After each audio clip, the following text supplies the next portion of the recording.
to show you a quick demo using the Inktense blocks in a variety of different ways. Okay, the big difference you'll find between the Inktense blocks and the Inktense pencils, of course, is that you can cover a lot bigger area a lot quicker.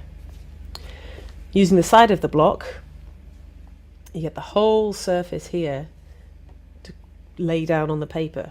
Before you do so, you need to rub gently on a spare bit of scrap paper just to get the side smooth. It's just part of the natural formation of the blocks that sometimes they're a little undulating towards the end, so you just need to rub them and get them nice and smooth. It's as easy as this. Look at all that colour laid down. Nice and quick. You'll find as you use them, you don't need as much colour as you think you do. That will turn very vibrant when I add water onto there. So I'm just going to show you, we'll add a few more colours on, make a little bit more of a scene out of it, using the sides of the blocks. Put a couple of mountains in here maybe, one in the background. Just literally very nice and quick and soft movements. Adding bits of shadow here and there. We don't need to cover the whole of the image because once we add water, as you'll see, the colour absolutely explodes, so we don't want to go too mad. I'll just add a little bit of red there and there. Okay, this is obviously a very quick demo, but we're going to go for a bit of colour. So you need to make sure you've got plenty of water, because as it dries the colour sets exactly where it is, so we need to make sure we've got nice and wet. See the brightness of the green coming out immediately. There's a nice quick and easy covering of quite a large area, which would take you quite a while with the pencils themselves. Adding into the mountains, really, really quick and easy. What great fun. Basically, you've got all that picture done roughly to a rough stage in a matter of seconds, really. The great thing about the Inktense blocks is once this is all dry, you can go over that without fear of changing what's already on the page. Whilst it's still wet, you can actually add in some Inktense blocks directly onto the wet areas to get a bit of texture in there. So, for instance, it takes the paper immediately on wet areas. So you get really nice textured areas. Add a bit of detail if you like. We can add a few trees along that bit there, but it's only intense on the wet part. So if we want to make it really deep colours, simply wet the paper where it is. There we go. Add some trees in and a bit of shadow. There we go. Okay. Another way of using the blocks is like a basic watercolour paint pan. You can just paint directly from the block. So we can just wet your brush, a big brush or a little brush, depending on what you want to do. If you want to put a little bit of detail in somewhere, maybe some birds flying in the sky. You're just literally taking water on your brush, brushing into the block,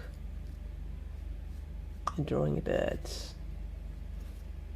Of course, the great thing about the blocks is you can do large areas with your brush as well, so you can take the blocks, get your colour on there, and get a beautiful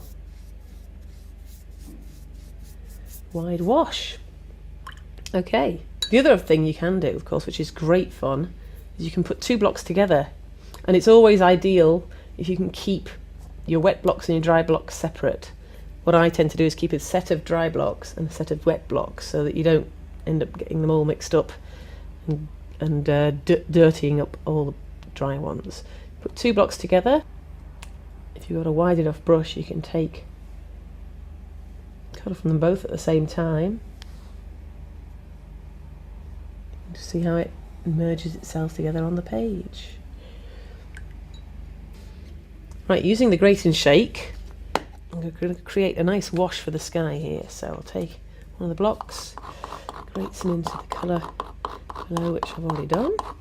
Add a bit more dark blue to make it a bit more sky-like. put the lid back on and give it a quick shake about.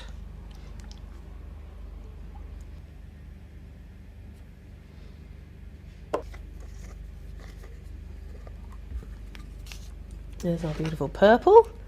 I'm going to use that to put a wash of colour over the sky area.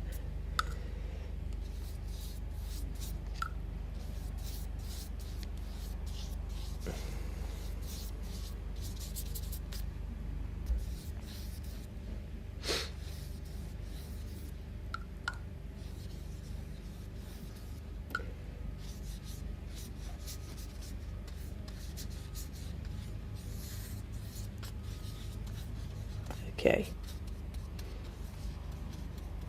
See how quick and easy it is. You can just keep dipping into your pot from the grate and shake and adding more colour as and where you like. Right. Now whilst we've got this sky out, what we can do to add a bit more interest here, something I love doing, is take one of the blocks, for instance, maybe one of the darker blues, and whilst it's still wet, we'll take the block and a paintbrush and make the block quite wet and start splatting into the sky, get a bit of a texture going on in there. It doesn't matter if we get some big blobs because we can always take kitchen roll to it, add some other colours in as well. Makes it quite mysterious and murky. You can use this any way you like, but add a bit of water on top of that sometimes. It just goes to show how much you can do with the blocks. Hey, we're off. And it's really good fun, as you can see at the mess I'm making. Right, get a bit of a cloth. Maybe dab a bit of that out. Bit of a stormy sky appearing here. You could work into that for quite a while. And then maybe I want to put a little bit more detail into the city. I could take the white, keep my hands a bit cleaner on the white with the gripper. If I want to I can add a bit more sort of lights here and there on the city with the white, which, as you can see, does go over the top of darker colours quite well. And I've kept my hands clean. And the white clean, which is very important, of course, because once that gets a bit dirtier, then you could start getting into trouble. So there we go. One of the great qualities of Inktense is that you can layer up, so you can get a base layer, you can add on top of that and it won't affect the layer beneath, which makes painting things with detail in it quite a bit easier. So you don't have to go round little objects with your brush, just go over the top. So we'll get a nice little orange colour here, mixing yellow and orange on our sort of tin lid palette.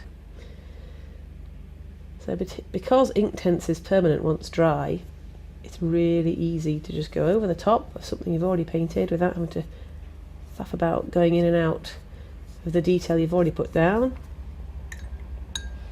and get yourself a little image. I'm going to add a bit of sky in here around the sun as well.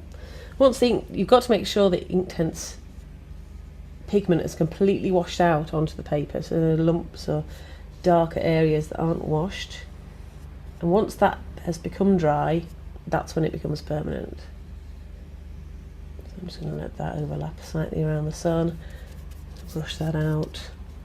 Now we've got round.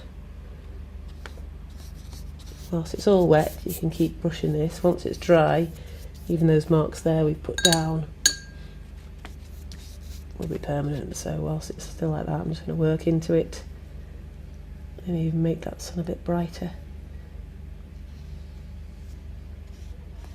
around that edge, and add a bit of water on. There you go, nice and easy.